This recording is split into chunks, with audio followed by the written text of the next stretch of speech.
and then there's that gut feeling as a man that once that baby comes, you then fell down a couple notches. You just never realize how many notches until baby formula come before you and diapers come before you.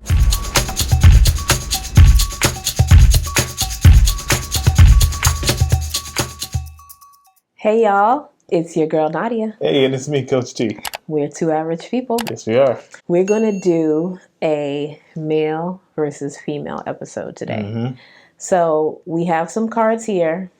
We don't know. We kind of shuffled them. We don't know what order they're in, but they're just general topics. Mm-hmm. And we're going to answer the question from the perspective of me as a female and him as a male. Mm-hmm. So whatever question bubbles up in her mind based on that topic is what she's going to ask, something she's always either wanted to know, was confused about, or whatever the case may be. And I'm going to do the same. All right? All right. We don't know what we're going to ask each other, so it's going to be fun. All right, so go with us. Here we go. Here we go. Kids. Ladies first. It's often understood that for a woman, when she has kids, they kind of jump ahead of a husband, right? Not that a husband is not important. I understand. But because as women, it's our responsibility. We're nurturers. We tend to put a lot of time and effort into our kids, which I've heard it said that husbands kind of feel forgotten about or left out. And a woman would always say, well, my kids and then my husband. But for a man, the wife kind of stays in the same place. Yeah. Right? You love your kids, is what I understand. So tell me from a man's perspective, is that true? First, yes. As far as I understand it, the way you explained it is exactly true. We know that during the courting phase, it's just you and me against the world. And then there's that gut feeling as a man that once that baby comes, you then fell down a couple notches. You just never realize how many notches until baby formula come before you and diapers come before you. It has to be that way. So calm down,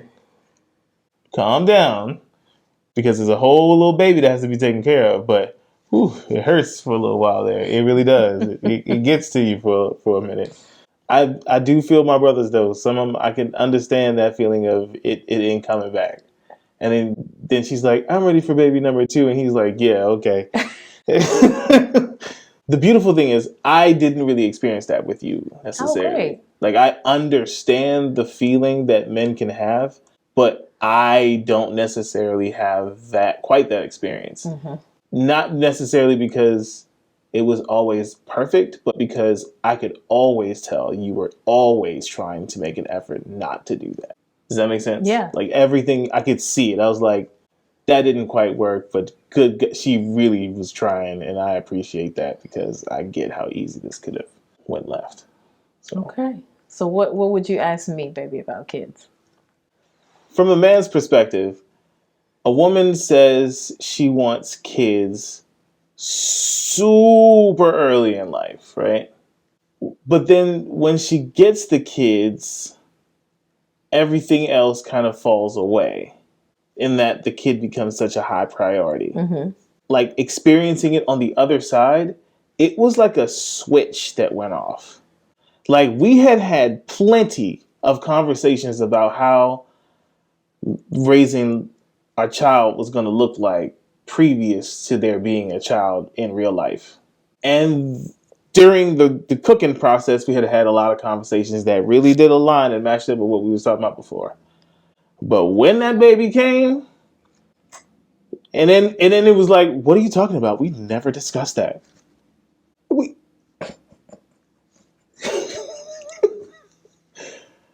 I got the meeting minutes. We can pull it up. First off, does that experience resonate with you? And if so, was it like a switch now that you look back on it? I think there is definitely a shift that happens with women when they become mothers, for sure. Hindsight, I would say that you don't really know what that shift is going to look like for you as a woman until you've experienced it. right? You that makes can sense. talk about all the things you're going to do and obviously how you're going to raise your kids. But that internal shift, I think, looks different for a lot of people. There was definitely a shift. I would call it a shift versus a switch. Okay. Or a switch is something that you can probably prepare for. Like people tell you how at 40, you're going to like not care about a lot, right? So that's true. probably a switch because it's probably going to happen in some form. It was definitely a shift because you have now your values are different because you have now this extra person in your life that you have to care for and provide for and nurture. And not that you don't as a man, but obviously the experience is different for both of us, right? Yeah, definitely. So definitely a shift where I'll speak specifically to us where we had a good foundation with just the two of us. How we move, how we do things, we had a good foundation, a good understanding. Right. And now we had to kind of almost recreate that with this third person in our life. That's fair. So again, you don't always know how that's going to happen or how that's going to manifest, but there's definitely a switch for a woman because now we're responsible for this person. Our bodies have just gone through a lot of trauma, right? To get this person here. So there's the physical aspect of it, there's the mental aspect of it, there's the emotional, of course, aspect of it, which by far was the worst for me. It was definitely something that I had to learn how to adjust to, find a new foundation. And someone like me personally, who never really had to share much of anything as an only child, now have to share just about everything with this new being, including my body.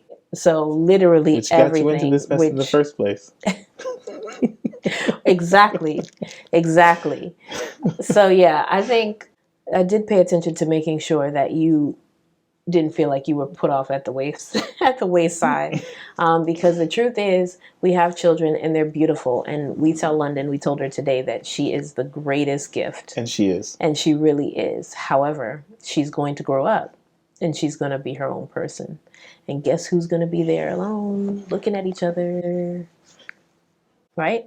And so I used to tell them all the time, like, we have to make sure we spend time with each other because we don't want to look up in 20, 30 years from now. Absolutely. Our daughter's gone off, has her own life, and Absolutely. I look at you and like, I don't like you. Yeah. I don't really. Not sure when that happened because I don't really want to be around you. And that's because you didn't take time to really nurture the relationship throughout your parenting. It's very important. It's true. So, all right, baby, ready for the next topic? Let's keep going. I knew it was going to be sex. I knew it was going to be sex. Sex. I knew it. Okay, so when it comes to sex, when a woman is seeking a relationship seriously, she seeks monogamy with it. And that's not a bad thing, not a criticism. After getting it, there seems to be a slowdown in the sexual part of it. So why is that? Let's just start there. Okay. I think there's a couple things that contribute to that. Okay. Right? Obviously, as you get older, I think with all the hormonal changes that happen in your body, sometimes can affect your sex drive. And I'm not saying all women, some women have really high sex drives, other not so much, others, I know I'm going to speak personally, and I think a lot of women can relate to this. And some of us are really attached. Our sexual side is attached to our emotional side, right? And so what do I mean by that? Like, if I don't like you, I'm not feeling the relationship, or we're having issues, or whatever may be going on, I'm not going to want to have sex with you, right? Because I'm not feeling emotionally connected to you. Okay. I don't even, in some relationships, they don't even like you. You may not even like your husband or your partner, right? So it's hard for me to then want to have sex with you if that emotional connection is not there. And what kills the emotional connection is if we're not getting along for whatever reason, If, I feel like you're not paying attention to me or what my needs are, my love languages. Just those are some examples of why that can break the emotional connection that I have with you, and therefore I don't want to have sex with you, right? So that could be a reason. Age and hormones is definitely a reason, because a woman could not necessarily be emotionally connected to her husband, right? Right. But that doesn't necessarily mean she doesn't have any desire at all. Okay. But because they're tied, especially like I said, for me, they're tied, then what I'm going to want to give you sexually is going to be affected by that, where I am with you emotionally. Any mature man kind of understands that on that level, but it bears some questions. Okay. So like, ask me one. All right. So a question would be like, in what you're talking about there, that there's a certain amount of like real life that you were just talking about right there. I mean, it makes perfect sense. A woman's connected to herself emotionally, and if you're not, as a man, also connecting with her emotionally, you don't quite have her full attention. I'll just say it that way, right? But there's plenty of times before the ring that seems a lot less of a chasm to get over sometimes versus after the ring when it feels damn near impossible. So what men are left to conclude is the things of a marriage is what generally slows that part of it down. So it's a self-fulfilling prophecy. By having a house and a wife and the 2.3 kids and a puppy with a white picket fence, you're probably never going to have sex again. And by that, we don't mean ever again. Right. It just means the type of sex you were thinking about is just not existent. Don't just let it go. I mean, the truth is life does get busy. Sometimes I know for a lot of women, including myself, life gets busy when you're working and you're raising your kids and you're trying to self-care and do all of these things. Yeah. Unfortunately, sex just sometimes happens to fall at the end of that list. Right. And I know for me, I had to make sex a priority in our relationship. Now, that doesn't mean that you did. That doesn't mean that, life doesn't get busy and we don't have times where, we are not having as much sex or whatever the case may be. But I really had to make sex a priority. And it's obviously easier to do that because I do feel emotionally connected to him, right? But had I not, it'd be a little rough. Okay, so there's prereqs that you might have to work out before you just say, yeah, I'm gonna make sex a priority, right? So I had to make sex a priority, but it doesn't necessarily, even being emotionally attached to you, come naturally. Right. And that part is hard to accept as a man sometimes, because for us it comes so naturally. Like, we got to control it. We got to put the reins on it and pull it back. Like, slow down, down. So it's interesting that you say that, because my question to you is going to be, we always hear that men need sex, right? Yeah.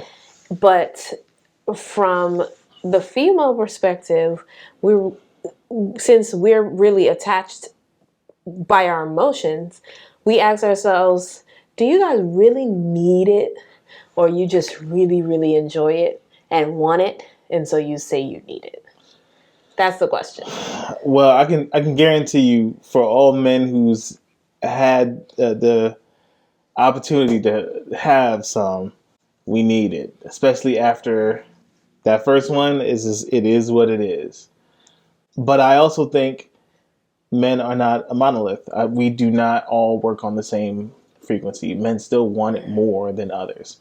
So the need is still there, but how much of the need varies? It varies. Okay. And that variation comes with a lot of factors: age, weight, health, experience. It matters and it varies. I think the real conversation is understanding that not just men, but women operate on equal frequencies on the high side and on the low side, and there's a sliding scale and spectrum for both, for varied reasons, whatever the case may be. So I think that's the way more interesting conversation, more than just men, but men do want it for different reasons. You know what I'm saying? So there's a part of me that just wants the sex because it's the animalistic side of me, raw type scenario, right? Then there's another part of me that's just madly in love with my wife and wants to make love to my wife. I don't see anything wrong with that either. You know what I'm saying? So two different reasons, same outcome. Got it. Okay. That's interesting. Yeah. All right. Should we do another card? Yeah, let's do another one. Needs. I somehow knew that was going to come up next because we were just kind of talking about needs. What does a man need from his wife?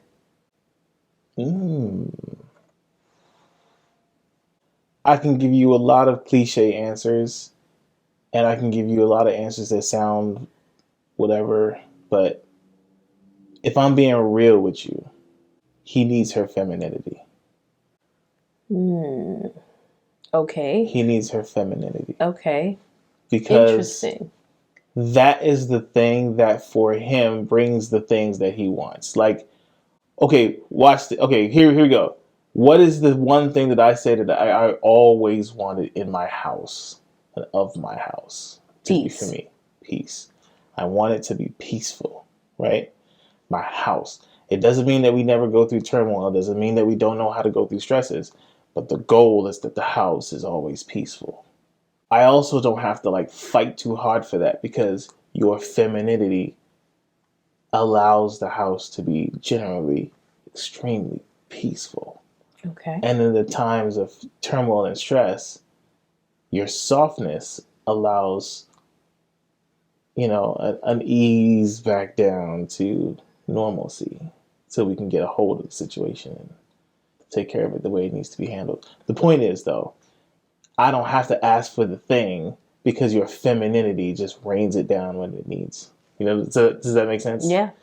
Your femininity is like if there's a seed in the ground that's going to get planted into some sort of tree, your femininity is the water, it's the air it needs, it's the sunshine, it's all the things it needs to grow into a situation that makes sense. Thanks, baby.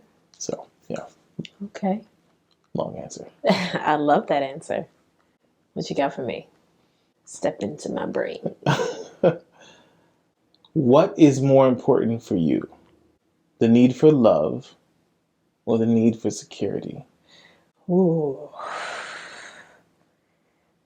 That is tough. Let's go. Whoa. I'm gonna say the need for love. Really? They're really, really close though. It's a really hard question because I really need both. Understood. But I think love is more, although I think love is definitely not the only thing that I need as a woman. I feel like it can be all encompassing. Okay. And so if you're providing that love, my thought would be that's kind of the umbrella to all the things that will come under it, like provision, like security, like respect. So if you although I know that you necessarily as a man don't work from love first. Yeah. You work from respect first. We work from respect first. But we work from love first. Right. Right? You generally speaking. Generally. These are all general things, right? There's no one answer for everybody. So I would say love. But you might ask me that tomorrow and I might have to think about that one. That one. That's good though. That was a good one because I was not expecting that. Because I feel like within the love, you would be more willing to offer some of the other things that I need, like security, like respect, like all of those. Gotcha. That makes perfect sense. I get that. Things. I get that. So does that answer your question? Very much so. Okay. So, babe, maybe we got a part 2 to this, y'all. We're going to stop now. Yeah. Okay, because we We got more cards. Yeah, more so cards. There's lots more. We're going to do a part 2 to this because we want to share our minds with you and see if you agree, right? So please comment. Always comment. Yes, like and share with other couples that you want to, join the conversation. Let's talk. And as always, follow us on all platforms, Two Average People. And we will see you guys for part 2 of Male versus Female. Remember, marriage, love is a choice. It's not easy, but it's always worth it.